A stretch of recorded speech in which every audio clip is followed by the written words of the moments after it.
Olá, pessoal! Nesse vídeo eu vou mostrar para vocês como esboçar o gráfico de uma função de segundo grau, a famosa função quadrática. Aqui eu vou resumir em 5 passos e vou explicar cada um deles. Vamos lá, então? O primeiro passo é que nós temos que determinar quais são os coeficientes. E quando eu falo em coeficientes, eu estou falando dos valores do A, do B e do C. Aqui eu usarei como exemplo essa função, que é f de x igual x ao quadrado mais 2x menos 8. Lembrando que esse f de x é o mesmo que y. E já vamos então escrever quem são os coeficientes. Então, ó, o coeficiente a é o número que fica grudadinho com x ao quadrado. Quando não tem nenhum número aqui, é porque o coeficiente a é igual a 1. O coeficiente b, ele é igual o número que fica grudadinho com o x. Claro que pode ser que apareçam também outra letra ao invés do x, tá? Só que na maioria das vezes é x. Então, no nosso caso, o b vale 2. E coeficiente c, ele também é conhecido como termo independente, porque ele é esse último valor aqui, ó, é quem não tem x grudado com ele. Então, o C é igual a menos 8. É muito importante colocar o sinal, hein, galera? Então, os nossos coeficientes já foram determinados. Agora, chegou o momento de nós analisarmos qual vai ser a concavidade da nossa função. Nós temos aqui dois casos. E para isso, nós sempre temos que olhar no A da função. Quando o A for um valor positivo, ou seja, maior do que zero, nós teremos concavidade para cima. Quando A for um valor negativo, ou seja, menor do que zero, nós teremos então concavidade para baixo. Uma forma legal de vocês lembrarem é pensar assim, ó, se o A é positivo, então é algo bom, tá? É algo feliz, nós teremos uma carinha feliz. Agora, se o A for negativo, então, algo ruim, tá? Nós teremos uma carinha triste. Vamos ver então no nosso exemplo? Aqui no nosso exemplo, o A é um valor positivo. Então, esse valor indica pra gente que nós teremos uma parábola com concavidade para cima. O terceiro passo é calcular as raízes da função. E aqui é importante vocês lembrarem que as raízes, elas são os valores de x, tá? Quando o y vale zero. Então, vamos colocar assim, ó, valor ou valores, porque depende da função, de x, quando o y igual a zero. Tem casos em que nós encontramos duas raízes, já que nós estamos falando da função de segundo grau. Tem casos que só tem uma raiz e tem caso também de não ter raiz real. Vamos voltar lá no nosso exemplo. Para calcularmos as raízes, nós temos que copiar a nossa função, que é x ao quadrado mais 2x menos 8, e igualarmos a zero, já que, como eu disse, a raiz é o valor do x quando o y é zero. Então, quando eu fiz isso, eu estou trocando o y por zero. Só que para resolvermos uma equação de segundo grau, nós temos que utilizar aqui algum método. E o mais utilizado é a famosa fórmula de Bhaskara. Então, vamos relembrar comigo qual que é a fórmula. Nós temos dois passos. Primeiro, nós temos que calcular o delta, que é b ao quadrado menos 4 vezes a vezes c. Então, eu vou substituir aqui os valores, delta igual. No lugar do b, eu vou colocar o 2. Então, 2 ao quadrado menos 4 vezes o valor do a, que é 1, vezes o valor do c, que é menos 8. Aqui eu coloco parênteses só para os dois sinais não ficarem grudados, tá? O de vezes e o de menos. Então, vou resolver a potência, 2 ao quadrado é 4. E uma dica aqui que eu dou para vocês é sempre resolver de uma vez só toda essa multiplicação, para não ter confusão. Então, primeiro que na multiplicação, nós temos que fazer regra de sinal. Então, aqui, menos com menos, mais 4 vezes 1, 4. E 4 vezes 8, 32.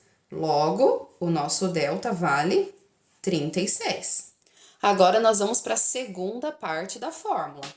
A segunda parte diz que x é igual a menos b mais ou menos a raiz do delta sobre 2 vezes o a. E vou substituir, então, novamente. X igual a menos o b, que é 2, mais ou menos a raiz do delta, que nós calculamos 36, sobre 2 vezes o valor do a, que é 1.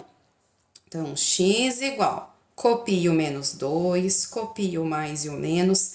A raiz de 36 é o número que ele vezes ele dá 36. Então, é o 6. Vou pensar na tabuada. 2 vezes 1 é 2. Chegando aqui, eu tenho 2 cálculos para resolver, ó. Um de mais e um de menos, né? Uma soma e uma subtração. Por isso que, geralmente, nós puxamos 2 setas. Tem gente que chama de x1 e x2, x' e x duas linhas, ou pode somente colocar x e x mesmo. Em uma, eu vou somar. Então, façam comigo. Menos 2 mais 6, é como se eu pensasse, devo 2 e tenho 6. Então, eu tenho 4. E eu preciso dividir por 2. Então, dá 2. Aqui, eu vou subtrair, ó. Então, menos 2 e menos 6, ou seja, devo 2 e devo 6. Então, eu devo 8. Dividido por 2 vai dar menos 4. Dá negativo, porque na divisão nós temos que fazer regra de sinal, tá? Menos de cima com mais de baixo dá menos. E pronto, ó. As raízes são 2 e menos 4. Então, concavidade já está ok. Nós já vimos que terá concavidade para cima. E raízes também ok, porque nós acabamos de calcular. No nosso caso, nós temos 2 raízes. Agora, nós vamos olhar qual será a intersecção com o eixo y, ou seja, onde que a parábola vai cortar o eixo y? Vejam aqui comigo. Para isso, pessoal, nós temos que olhar em quem é o c da função, ó, que é o menos 8 no caso, ó. Esse valor aqui, ó, ele mostra pra gente onde que a função vai cortar o eixo y. Pensem assim, ó, nós teremos lá o eixo y, o eixo x, e aqui no eixo y, lá embaixo nós vamos ter o menos 8. Significa que nesse ponto a nossa parábola ela vai passar, tá? No caso, como é concavidade para cima, ela vai passar aqui e vai cortar o eixo y nesse ponto. E é só isso nesse passo. Olha só que rápido. O próximo passo é calcular o vértice da função. Para isso, nós utilizamos uma fórmula. Claro que não é a única maneira de calcular, tá? Mas é a maneira que eu indico. Então, o vértice, pessoal, ele é um ponto. Pensem assim, ó, se a parábola ela tem concavidade para cima, existe um ponto que ele é o menor de todos, que ele é chamado de vértice. E quando a parábola tem concavidade para baixo, existe um ponto que é o maior de todos, que também é o vértice. E todo ponto, ele é formado por coordenada x e coordenada y. Então, sempre que nós temos que calcular o vértice, nós vamos calcular o x do vértice, e para isso nós utilizamos a fórmula menos b sobre 2 vezes o a, e teremos que calcular também o y do vértice, que nós utilizamos a fórmula menos delta sobre 4 vezes a. Para o nosso exemplo, então vou calcular aqui, ó, o xv é o menos o b, que é 2, sobre 2 vezes o valor do a, que é 1. Logo, o xv vai ser menos 2 dividido por 2, e quando eu divido, menos com mais dá menos. 2 dividido por 2 dá 1. Então, eu encontrei o valor do xv. Agora, eu vou calcular o yv. Então, menos delta, o nosso delta tá aqui, ó, 36, sobre 4 vezes o valor do a, que é 1. Então, o meu YV vai ser menos 36 sobre 4, que quando eu divido, menos com mais dá menos, e 36 dividido por 4 dá 9. Mas lembre-se que o vértice é um ponto. Então, para finalizar, eu vou colocar aqui, ó, que o vértice, ele vai ser o ponto, ó, em que o x vale menos 1 e o y vale menos 9. Então, o vértice está ok e vamos agora esboçar o nosso gráfico. Então, resumindo, para a nossa função, nós vimos que a concavidade é para cima, calculamos que as raízes são 2 e menos 4, que o vértice é menos 1 para x e menos 9 para y, e vimos também que a intersecção com o eixo y será no menos 8. Já coloquei aqui do lado o eixo x e eixo y e vamos fazer o esboço, ó. Primeiro, eu quero mostrar para vocês como que eu faço as marcações com a régua, porque eu sei que isso é a dúvida de muitos alunos. E aí, se vocês erram essas marcações, acaba ficando mais difícil para conseguir fazer o esboço. Então, olha só.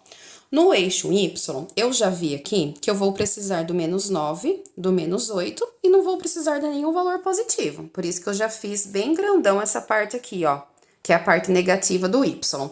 Então, eu venho, vou colocar aqui o 0, 0 lá no zero da régua. E no meu caso, eu vou fazer uma marcação de 1 em 1. Então, eu vou fazer aqui, ó, tracinho no 1, no 2, no 3, 4, 5, 6, 7, 8, 9. Não preciso mais do que isso. Eu posso colocar todos os números aqui, ou eu só marco aqueles que eu vou precisar. O 9, o 8.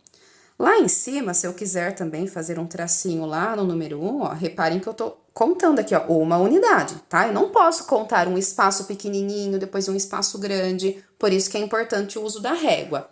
Aqui no eixo X, eu vou deixar o 0, 0 aqui nos números 5, e eu também vou fazer os tracinhos contando de 1 em 1, ó, menos 1, menos 2, menos 3, menos 4, só vou fazer até aqui, ó, porque raiz é valor de x, e eu vou precisar do 4. Do lado positivo, ó, 1, 2 e 3. Quem que eu vou precisar, gente, ó? Quando eu calculo as raízes são valores de x. Então, aqui no eixo x, eu vou precisar do 2 e do menos 4, ó. Já vou fazer 2 pontinhos no 4 e no 2. No eixo Y, eu já vou marcar também qual é a intersecção, que é lá no menos 8, ó. Então, aqui eu vou ter um ponto. Já o vértice, eu preciso ligar certinho, o menos 1 com o menos 9. Então, aqui no eixo X eu pego o menos 1, só que eu tenho que descer nessa direção até chegar lá no menos 9, ó. Que eu esqueci dos sinais de menos, tá? Já coloquei. Então, eu venho aqui, ó, eixo X menos 1. Aí, eu vou descer até chegar no menos 9, ó, que é essa direção aqui. Eu poderia fazer o tracejado, mas só vou marcar um pontinho, ó. Repara que esse ponto, ele desceu de lá do menos 1, ligou no menos 9. E pronto, eu já tenho aqui os pontos que eu preciso, ó. Já sabemos que a nossa parábola tem concavidade para cima. Eu sei que passa aqui, passa no menos 8 e que o menor ponto é o menos 9, né? O mínimo da minha função. Então, agora é só eu desenhar, ó. Vejo mais ou menos como que fica. Como esse daqui é o vértice, eu já sei que vai fazer uma curva aqui, ó. E não é um V, tá? É uma curva. Ó, vai passar pelo menos 8. E aí, vai ter que subir até passar pelo 2. E aqui, sobe até passar pelo menos 4. E essa curva é infinita, tá? Ela é infinita lá pra cima, só que aqui embaixo não, porque esse ponto é o vértice, ou seja, o menor ponto. E é isso, pessoal. Espero ter ajudado vocês. Qualquer dúvida, deixa aqui pra mim. Tchau, tchau!